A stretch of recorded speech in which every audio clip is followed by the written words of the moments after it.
Hello, welcome, welcome all. Welcome to the fifth episode of Dust James Weekly Assault on U.S. Empire, February 15th, 2020. I went back through, this is the fifth episode. What I've done so far. The first episode was titled These Wars Do Not Keep Us Free. The next episode, I went a little bit over my history and activism and politics. Um, the next one after that, um, I did a little bit of North Carolina history. I just wanted to mention um, there is no complete history of communist, socialist, anti imperialist organizing about North Carolina without mentioning Robert Franklin Williams. Um, I just have to mention that he's from Monroe, North Carolina. He had a black, a local, most African American um, chapter of the National Rifle Association. He was the president of NAACP. He fought for the people's rights. He was into self defense. He ended up, the state came down on him. He got charged with kidnap charging. He didn't commit. And then he was forced out of the country to Cuba and later China. And then from those places, he sent messages back supporting the struggle for the Afro American nation. He was a black nationalist, very powerful figure, very inspiring to me in this area. I'm considering going down to Monroe and talking to the police and asking them, is there any statues or plaques for Robert Franklin Williams? I think it'd be interesting. It's still a very backwards area, and the man was so in front of his time. This is the introductions. I'm going over the introductions I've done so far, and then the introduction I did after that was last week I went to Historic Thousands on Jones Street, hosted by the North Carolina NAACP. There was a lot of good anti-war figures. I mentioned that. This week, my fifth week, I'm going to go into my political perspective, my political position. Okay, so I'm going to start off on it. What is my political position? I am a communist. I'm a Marxist-Leninist.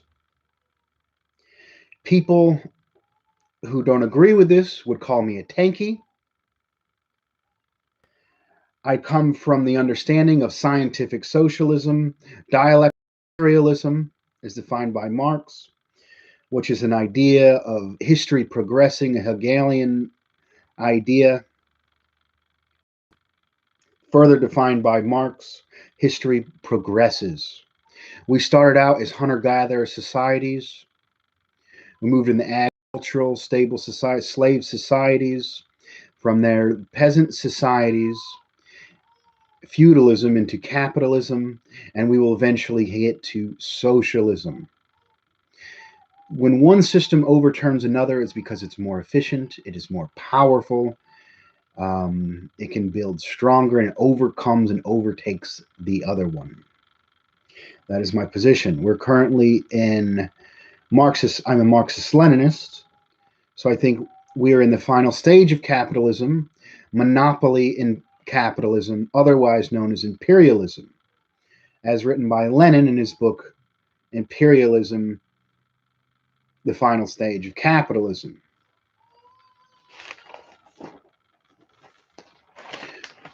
So I'm a tanky, and I recognize the achievements of the Soviet Union. Of the 1917 October Revolution, the Bolshevik Revolution was one of the furthest steps forward towards socialism and a better future for all of us. The Soviet Union took the most backward country in Europe, industrialized it, and turned it into a world superpower in a matter of decades. They then use those forces to help defeat the Nazis and then put men and women into space.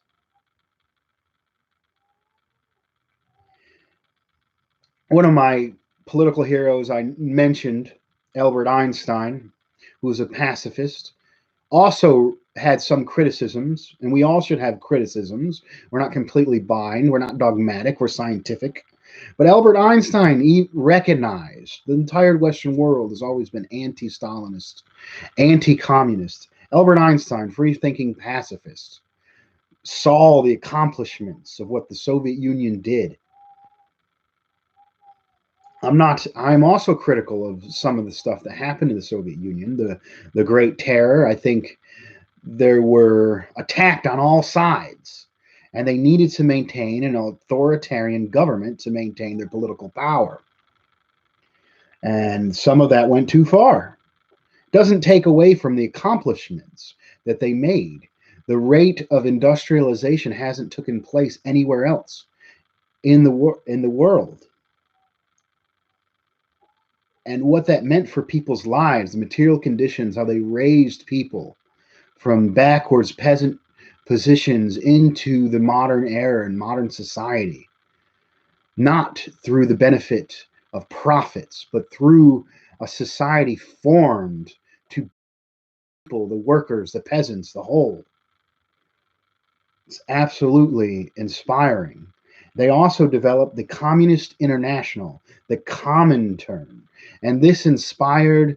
They were at one moment they were the leaders of scientific socialism and revolution, and they formed an international, the best fight for workers around the world, inspiring people all over the world, including the United States. The US was in the Great Depression. The Soviet Union was booming. And communist revolutionaries who were involved in the international, but organically in the US, with some guidance and inspiration from the Soviet Union, developed unemployment councils, developed, organized, and pushed Franklin Delano Roosevelt to implement positive Keynesian programs, the Works Progress Administration, etc.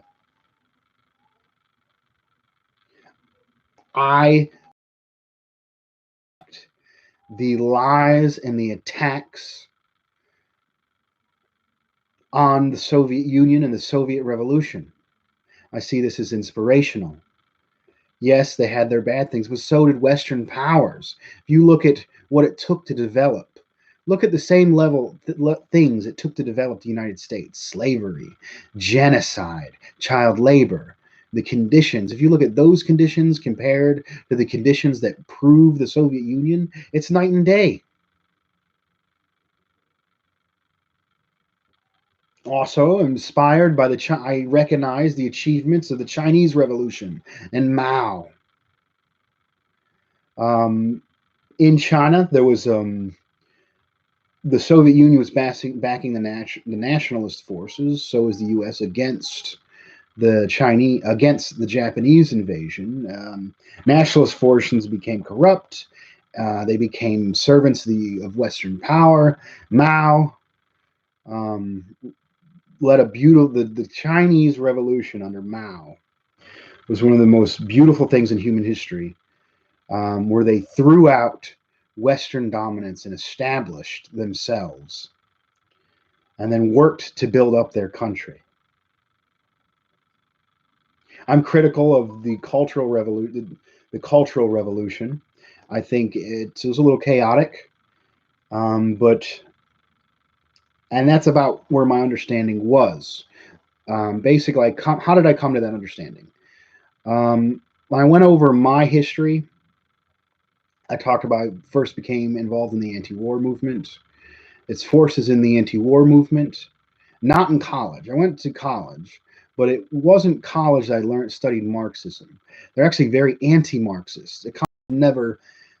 Economists never quote Marx. It's like our entire social and academic history has removed communism. through in the McCarthy era. And it's part of the reasons we face today. But I studied in the anti-war movement. I studied with positive forces. And I studied scientific socialism. And I studied a scientific socialism that recognized and supported the accomplishments of the Soviet Union and communist China. Like I said, I was involved in occupied other groups, and then I started my career in trucking. I put my politics on hiatus for a bit. I was going through some things in my life. I focused on my career. I listened to a lot of NPR. I don't know where I was.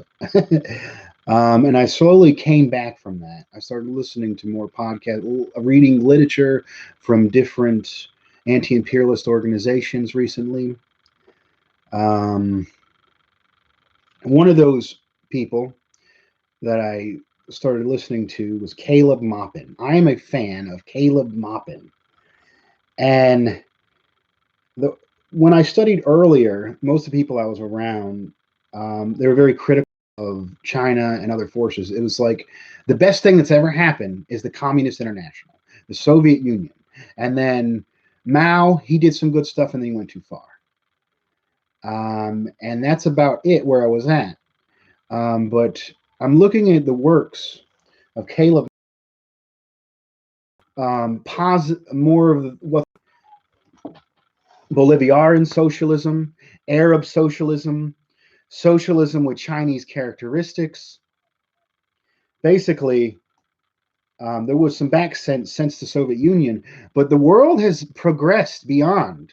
Like the world is still moving towards socialism. History has not stopped, regardless of what the United States and the oil bankers and the people who run this country try to do. The rest of the world is marching forward.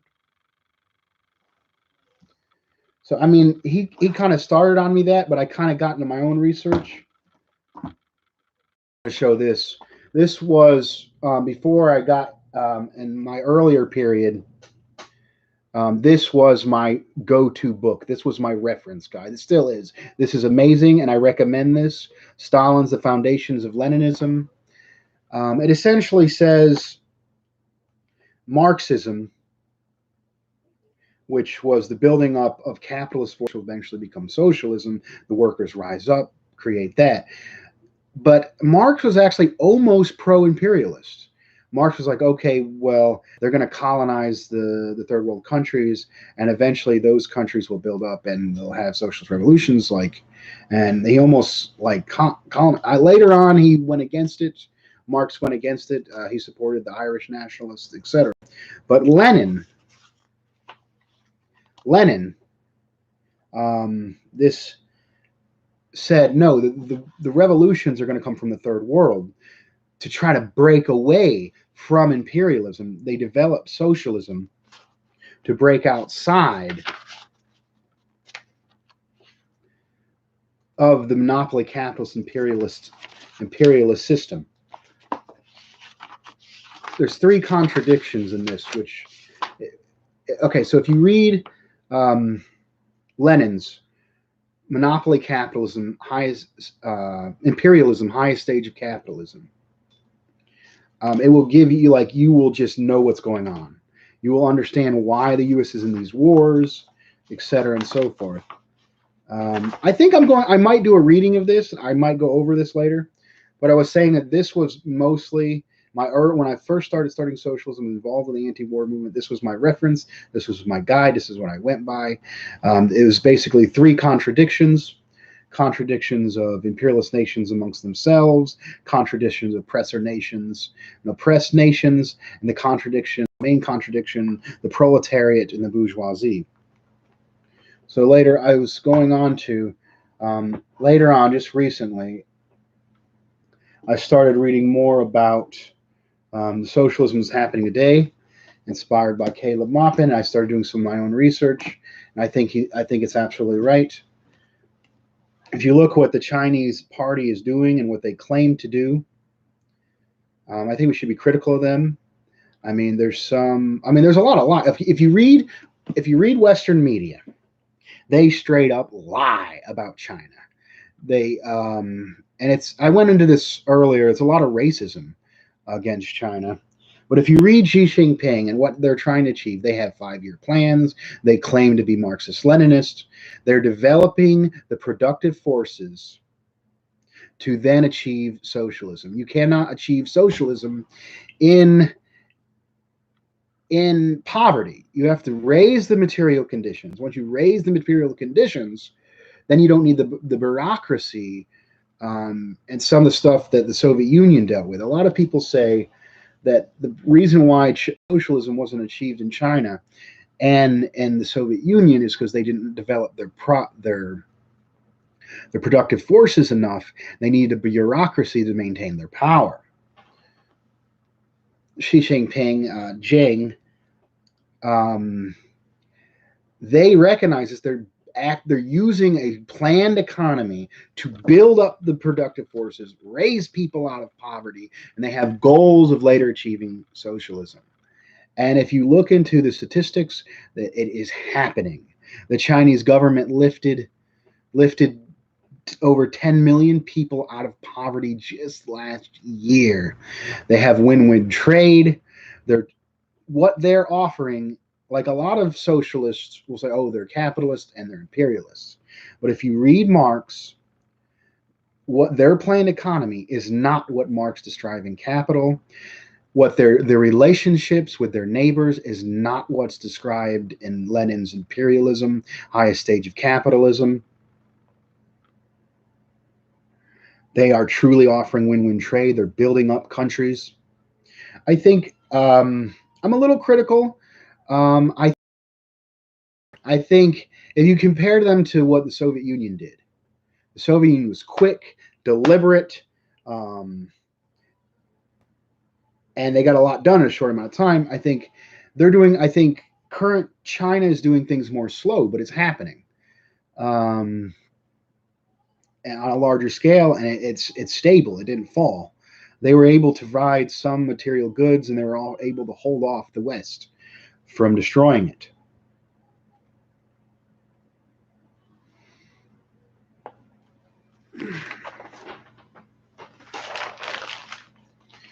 So that's a little bit of where I'm at politically and my understanding of socialism, scientific socialism.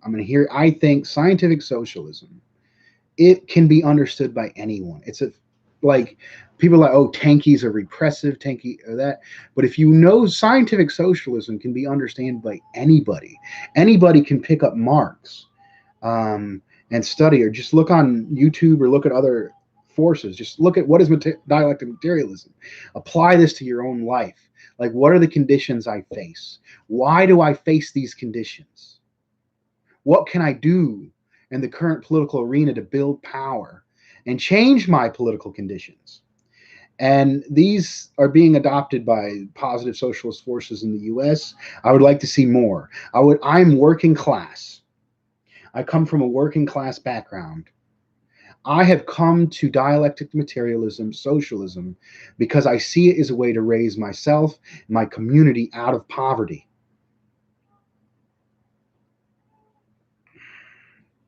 And there's other positive forces doing that as well. I think people in the Chicano nationalist movement, people in the Black nationalist movement. There's another thing that I learned from Stalin: nationalism. It's the idea that there is oppressed nations within the United States. So there was in the civil rights movement. It's kind of the difference between Malcolm X and Martin Luther King. Martin Luther King, great anti-war activist, civil rights leader. Malcolm X had a criticism of him that he was pacifying the people. But when he came out with the Vietnam speech and went against the war in Vietnam and U.S. imperialism, and eventually was killed for it, I think that criticism was less valid at that point. But Malcolm X was the idea that the U.S. government has not represented the Afro-Americans ever, and they will not, and they need to be full human beings. They need to strike forth and form their own political power. Black nationalism, Chicano nationalism, and I have argued. I'm from South Central New York, the very tip corner of Appalachia. I would argue there is a argument for Appalachian nationalism. People that have been kept poor, kept out of political power. If you look now, we talked about the repression of the Chinese government. You can't really wholly talk about the repression of the Chinese without talking about the Opium Wars. And if you look now, first in the black community, with the CIA introduction of crack cocaine was using drugs to suppress an oppressed nation, the U.S. And now with opioids in rural America and Appalachia, I mean, there's so many parallels between the oppression, the national oppression of people around the world, the oppression of China, oppression of Latin America, oppression of Africa, and links to the oppression of people in the United States, oppressed nations within the United States, and the next contradiction, the oppression of workers in general in the United States. So I'm a working class communist or socialist, and I come to understandings from the sincere desire to lift the people around me, my family, and the world over, and the oppressed nations of the world. I am in link with them. My fight is their fight. I support the Bolivarian revolutions. I support the Arab socialist revolutions. I support anybody anywhere trying to get out from underneath the enemy of monopoly capitalism, imperialism, and develop their lives and develop their productive forces and lift ourselves collectively out of poverty. I grew up in poverty. I was not taught. I was taught pacifism and a little bit of anti-militarism. But I have developed from my own study and my sincere desire to support my community an understanding of socialism. And when I went to college and I was in social circles and I was in the protest cage, I didn't exactly fit in, you know? I'm a cis white male. I think I have a story, and I think cis white male are problematic in the thing, but I think a lot, the bourgeoisie, I think, is controlling a lot of what passes as left organizing in the United States. It's infiltrated by the Democratic Party. It's infiltrated by Democratic money. MoveOn.org is one of the worst. It's like they try to take our movements, working class movements, and twist them in a way where it feeds in and just supports the Democratic Party. And I think they use wedge issues. They use issues like gender. I'm in favor of trans rights. I'm in favor of women's rights. But I think they use these identity politic terms to drive a wedge between the working class and people that are involved in the movement. I like, if you read a whole section on it in Kayla's book, he calls it the synthetic left.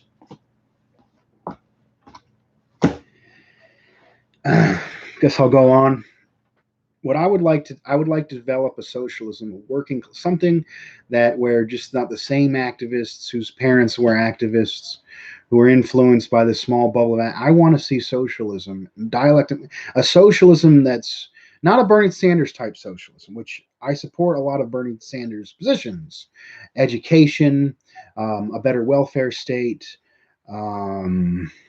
free health care. I support these things. We need these things. But the people that are preventing us from getting it, the monopoly capitalists who are entrenched in the Democratic Party, aren't going to let us have these things unless we develop a movement outside, a broad front coalition outside of the Democratic Party. working class roots. We come together, we form organizations. I'd like to see working class organizations inspired by socialism, dialectic materialism, come together, discuss the conditions we face, and discuss what we're going to do about it. Similar to what allowed Franklin Delano Roosevelt. A lot of people call Bernie Sanders a Franklin Delano Roosevelt New Dealer liberal. And he is. He's not. Like, socialism is when the people or the government are a force that doesn't recognize the rule of profits. When you escape the rule of profits, you organize the economy and society in a way that benefits the workers. Now, that is not what Bernie Sanders is suggesting. What he is suggesting is the oil companies who destroy the world and that create these wars are still in power. We need to seize the power from the oil companies and the banking class. We need to nationalize the banks. We need to nationalize the oil companies. And then if we allow gold in a way where they're not allowed to oppress the people, the company in China, the companies are controlled by the Communist Party, and they're not allowed to completely run society. They have goals, and if those companies help productive forces and meet the goals of getting people out of power, then they exist. But that is not what Bernie Sanders is advocating. He is a New Deal liberal. Now, one of the best time periods in the United States was Franklin Delano Roosevelt. And it had little to do with Franklin Delano Roosevelt, and it had a lot to do with communist, socialist organizers who pushed for positive things like Social Security and roads and building and investing in infrastructure. It took a mass movement to get that. And that's what I'm advocating. I'm advocating a mass movement, working class mass movement inspired by socialism, dialectic materialism that stands in solidarity with the world and the international proletariat and the world over. And that's my position. That's what I'm backing. All right, so that's my introduction on my political perspective. I'm going to go into my current events section. I'm going to talk about Mexico. I didn't mention it earlier, but I'm also deeply inspired by the Mexican Revolution, the 1910 Mexican Revolution, the primarily peasant, but some working class forces revolution. Emiliano Zapata, Pancho Villa, kicked out a dictator that was backed and controlled by the United States. And it's arguably the first large-scale socialist revolution, even 7 years before the Russian Revolution. And to this day, the land reforms are felt and enjoyed by the people of Mexico. To this day, there's land holdings from the time of the revolution that people have this day. And they were able to live off those land holdings until NAFTA passed. And then you had the Zapatista movement, an indigenous movement that took over and against NAFTA, which basically put the people on the land holdings they won from the 1910 Mexican Revolution. So I've had a lot of Mexican friends here in the United States. I visit Mexico, and people are excited about the new president, Almo. His nickname's Almo. And I've talked with communists in Mexico, and they're very critical of his treatment. He was pushed by Trump to treat central migrants bad, suppress migrants, which was negative. But I recently read an article shared by forces in the Chicano nationalist movement, particularly, I'm going to pronounce this wrong, Corena Acri Paez of the group, probably one of the lead journalists in the group Telejaguar, Chicano Nationalist Media Organization. She shared an article this week about Almo and his reform of the central banking system. And essentially what Bernie Sanders is not willing to do, nationalize the banks, Almo is doing this in Mexico. They have a national bank. He's going against corruption in Mexico, and he's trying to control the banks for the benefit of the people. He's expanding banking services, the private banks in the public bank in Mexico, for my help deliver aid for growing businesses and the Mexican people, the working class and peasant Mexican forces. He's looking to build things, fight against corruption, and using centralized banking mechanisms to do it. I'm inspired by this movie. That Caleb Maupin did. He was asked about Alamo, and he said the verdict. Well, and he said the verdict. Well, is he just another liberal that's going to disappoint people and then become discouraged in socialism? And I was like, yeah. And I learned from Mexican comrades, his treatment of Central Americans. And then he's like, the verdict's still out on that. And from my understanding from this Chicano nationalist group, he is. The article was entitled, Elmo Takes a Stand Against Neoliberalism, which is essentially imperialism.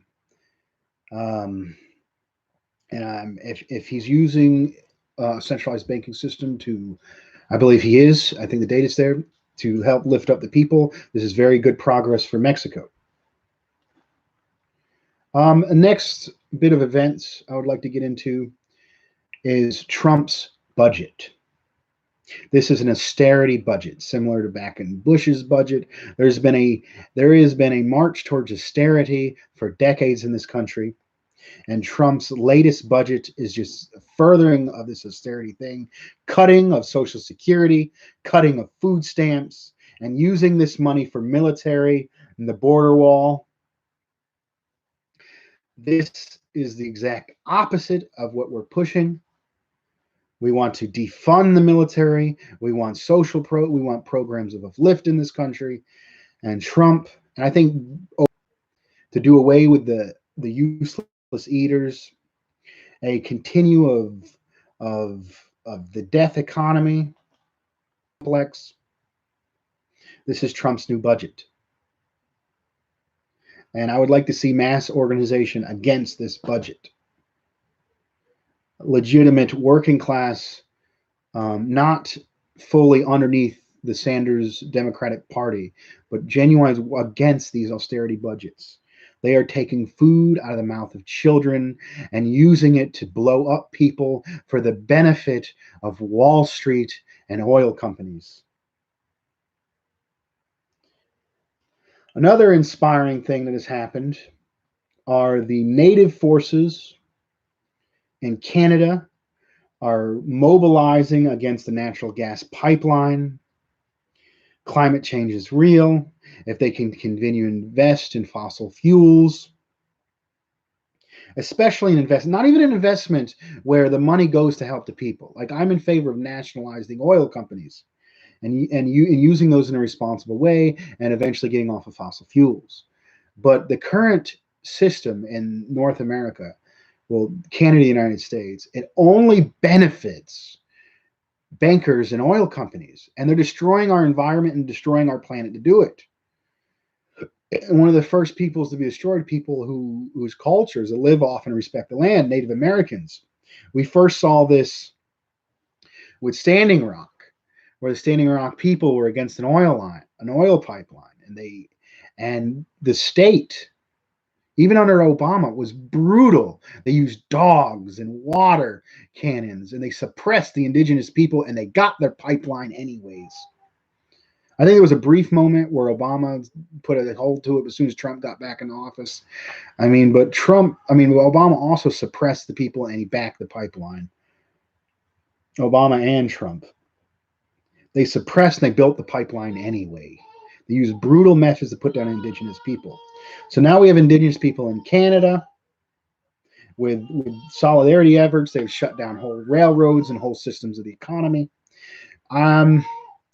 Canada is an oppressive settler state like the United States, but it has they have healthcare.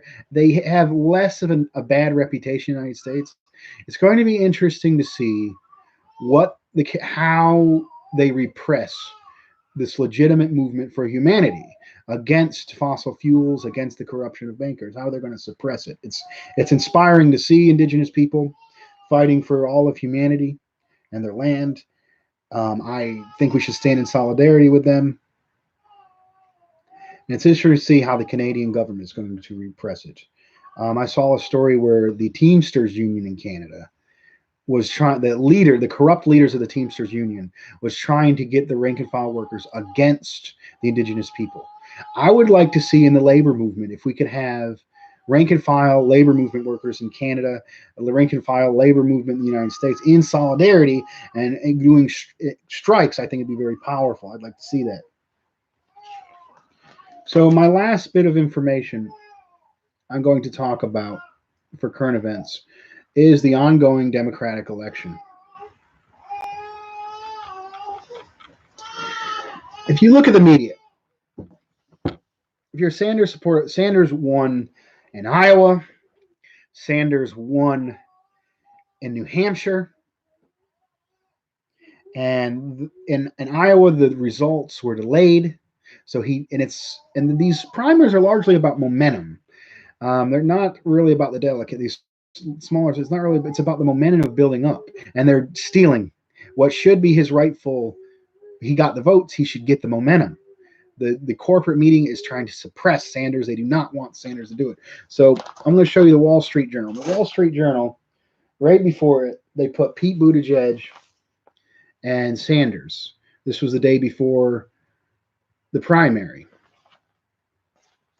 They make their case in New Hampshire. The next day, it's obvious that Sanders won.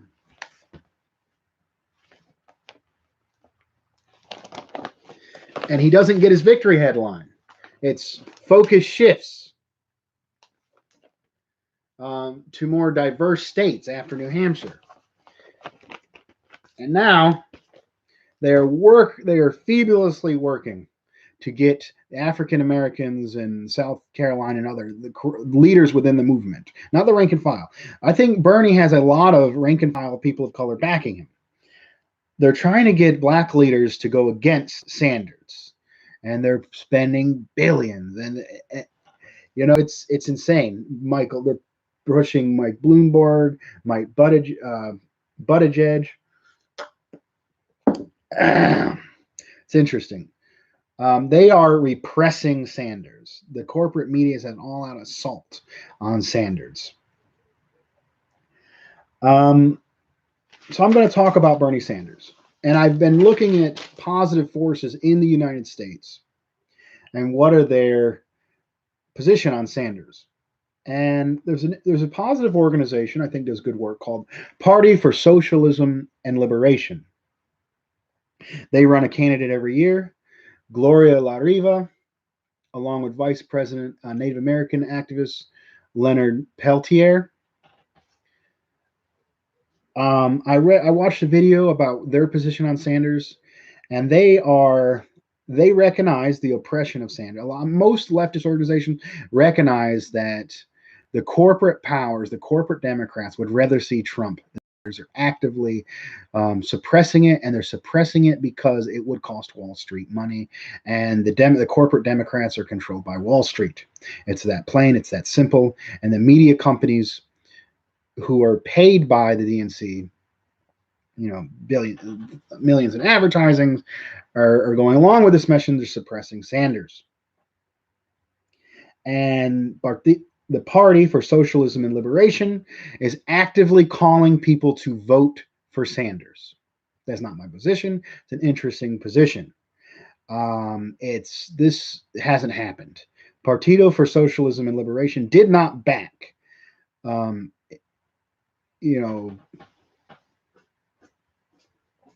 they usually don't back Democratic candidates. They usually run against Democratic candidates. Another positive force in the U.S. that called for the voting of Bernie Sanders is one of my favorite folk musicians. He considers himself an anarchist, but he says a lot of praise. He does a lot of positive songs praising legitimate communists and workers' movements. That's David Rovics. He did his song actively calling people to vote for Bernie Sanders. So we have Party for Socialism and Liberation. actively calling for people to vote for Bernie Sanders. David Rovix actively calling people for Bernie Sanders. I tried to see what Workers' World position was, and they talk about how he's being repressed. Bernie Sanders is being repressed by the corporate media. Couldn't figure out whether actively telling people to vote for not. I think Workers' World does a lot of protests. I don't think they want to offend anybody. They're kind of sitting on the fence on this one. Another positive political figure, Caleb Maupin. From my understanding, is he's not telling people to vote for Bernie Sanders. He's an independent journalist. He wants to keep that. He's not telling people to vote for Bernie Sanders. He's not telling people not to vote for Bernie Sanders. He recognizes that people are suppressing Bernie Sanders because he represents positive change. And he wants to get Bernie Sanders supporters into socialism, which I admire. And Caleb Maupin talks about how if Bernie gets the nominee, and even in the next few months if he doesn't, just the fact that socialism is being talked about is going to put a lot of pressure on us, the people who actually understand socialism or promoting socialism, which is completely different from what Bernie Sanders is advocating, which is more of a welfare state. We have our jobs set out for us. Like they're going to be talking about Stalin, they're going to be talking about China, and we need to be there to confront and go against the lies. I think Caleb Maupin is mostly advocating for ideological understanding, which is positive and necessary, and I support this effort. There's other figures in the left that understand that he's being repressed. Like no one is denying that Bernie Sanders is being repressed, but there's also positive figures in the anti-imperialist movement that are saying, do not vote for Bernie Sanders, do not give money to Bernie Sanders, do not campaign for Bernie Sanders. And why are they saying this? Bernie Sanders, I think Party for Socialism and Liberation has critical support of Bernie Sanders. They're not advocating the negative aspects of Bernie Sanders, but I will go over what are the negative aspects of Bernie Sanders. Bernie Sanders has been involved in Congress, one of the world's leading terrorist organizations. Yes, Congress is a terrorist organization. The main enemy that we face today is imperialism, led by U.S. imperialism. All over the world, people are trying to rise up. People in Bolivia, people in Venezuela, people in Africa, people in China are trying to rise up, form semi-socialist and socialist systems to advance themselves and get themselves out of poverty, use their own resources.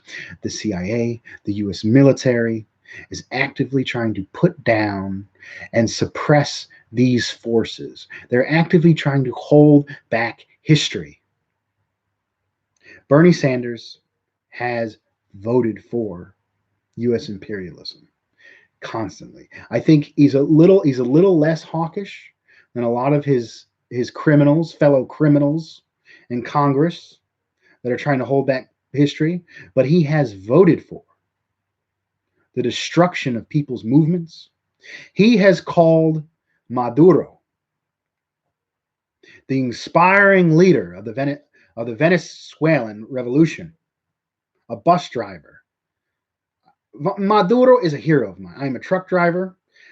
Maduro started out as a bus driver, worked his way up in politics as the leader of the country, is more democratic than the United States.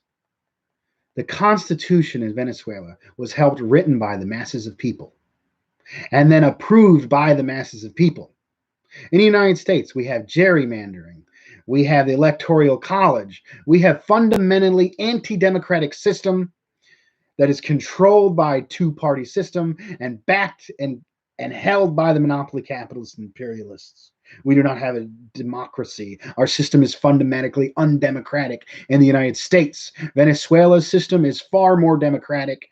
And you have someone like Bernie Sanders, who's a part of and has voted for the imperialist suppression of the socialist movements throughout the world and the rising peoples and the nations throughout the world, actively voted to repress them. He called Hugo Chavez a dictator. He has called Maduro a dictator. He has blood on his hands. Figures that agree with this are Cindy Sheehan, as a strong American anti-imperialist, has said, "Do not vote, do not back Bernie Sanders." You have forces in the Black Agenda Report who have called Bernie Sanders an imperialist pig.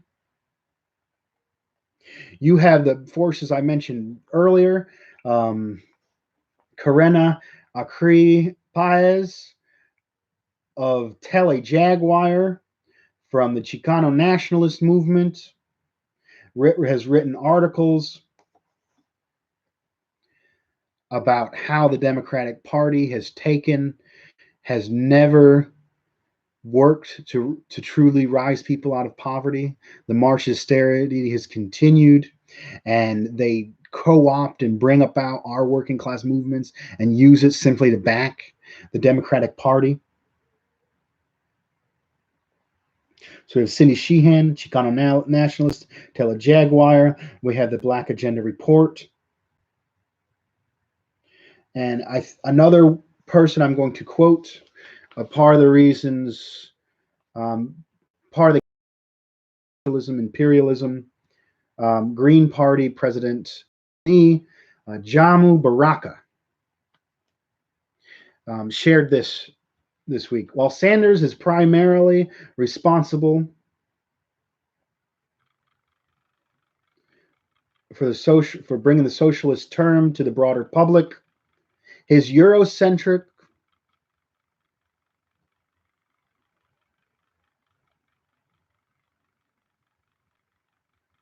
man, I didn't write this. I didn't copy this well.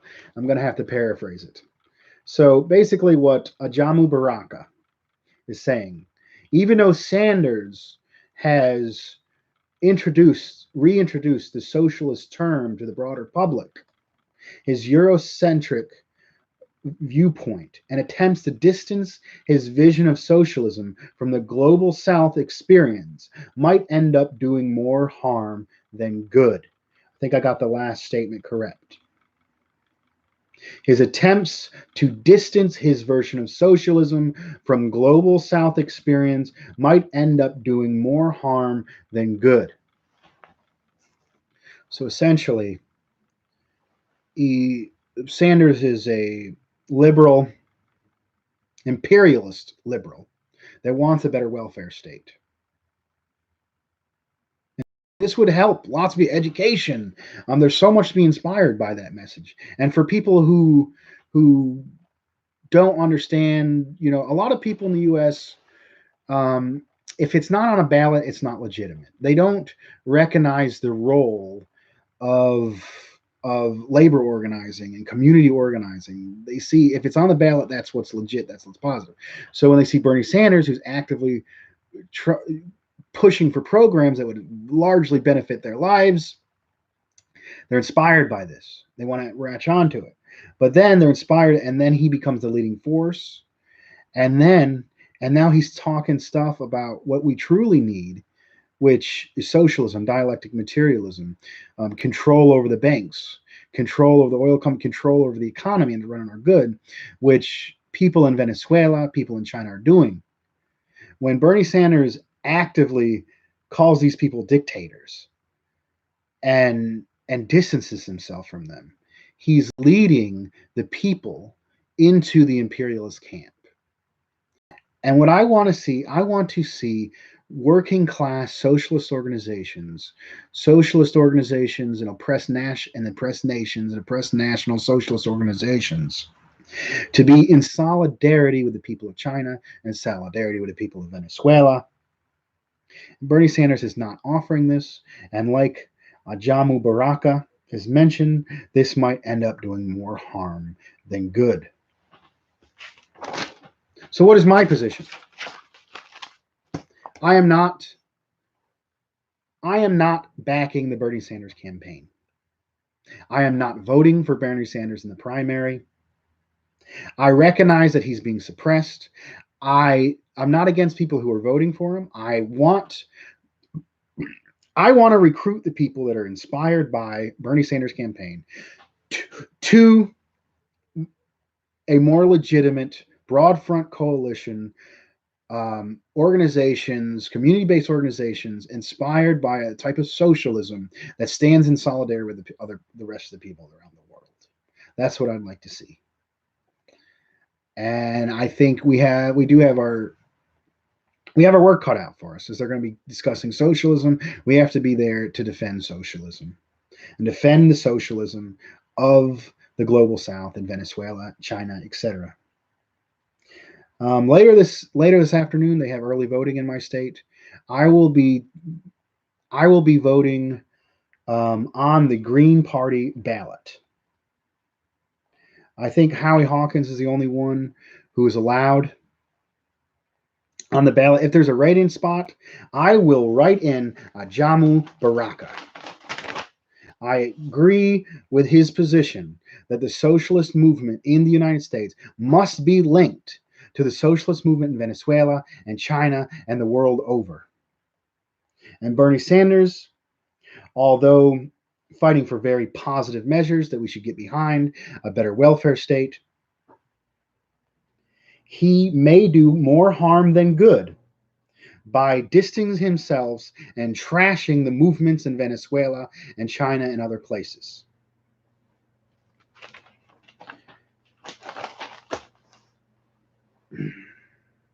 I want to see a movement in this country guided by scientific socialism that's fighting for the rights and the conditions of working people, similar to what was organized in the 1930s. What made it possible for Roosevelt to introduce, hey, space communists. Yes, I mentioned Gloria La Riva earlier in the post. Thanks for commenting. Thanks for watching. They're actually backing Bernie Sanders this year. If you look into what they're doing, from a skeptical point of view, my position is not to back him, because I agree with Jamu Baraka's position that him distancing himself from the socialist organization in Venezuela and the third world can do more harm than good to the movement is necessary. So if Bernie Sanders was elected and he was to get into power, he would not, they would be so much against him. They would take a mass movement to actually push for the positive things. So I'm advocating that movement. I'm advocating a working class movement to fight and push for the rights of working people. So, I mean, that's my position on Bernie. I went through a little bit of current events. I think I'm going to conclude now. In one of these lives, I talked about my poverty, growing up in poverty in the South. I want to talk about our poverty. Teenagers are being forced, young adults are being forced to live like teenagers. 50% of Americans live paycheck to paycheck. We are being pushed into wars to benefit oil bankers and the global banking and Western establishment. We need to develop a broad front coalition. Ideas of scientific socialism to gain the rights that we deserve, the economic rights to raise ourselves out of poverty and stand in the rest of the world and develop a new future where we no longer have to live paycheck.